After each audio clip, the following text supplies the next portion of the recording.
This space used to be a power station for a chocolate factory in the 1900s. We talked about our vision for that future. If you step back and think about it, computing has always had big shifts.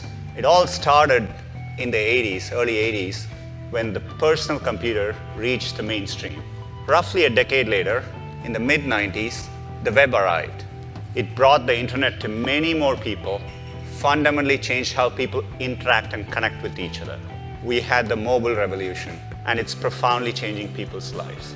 When I look ahead at where computing is headed, we are evolving from a mobile-first to an AI-first world. In this world, computing will be universally available. People will be able to interact with it naturally and seamlessly than ever before. We talked about the Assistant earlier at Google I/O this year. The Assistant will be universal. It'll be available when the users need it to help them. We want to build each user his or her own individual Google. We have invested in deep areas of computer science. Our natural language processing is what helps us make Google truly conversational with our users. And each of these areas is being turbocharged by the progress we are seeing with machine learning and AI.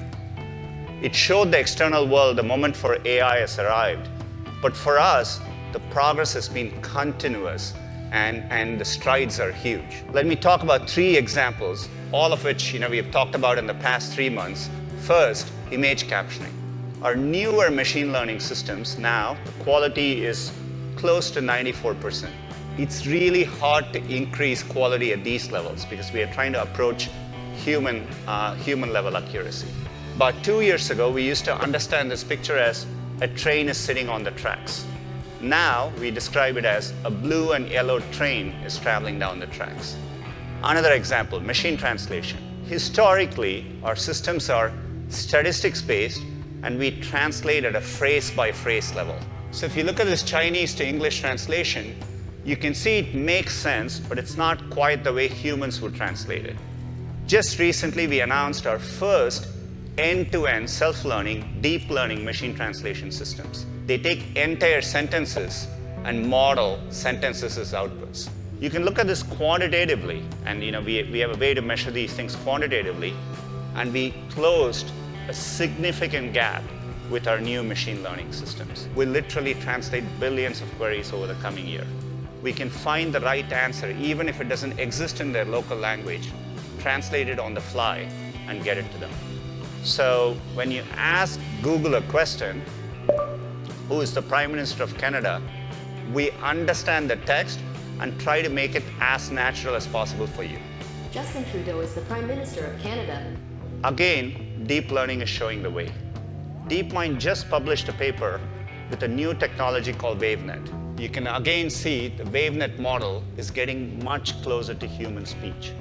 Doing this is what will enable us to have multiple voices, multiple personalities, and one day even capture emotions when speaking to you.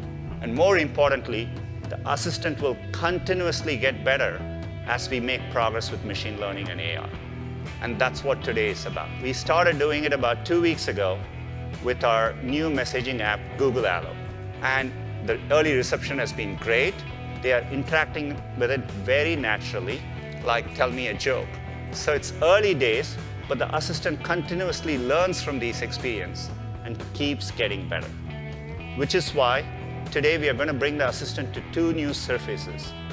One in the context of the phone, which you always carry with you, and one in the context of your home.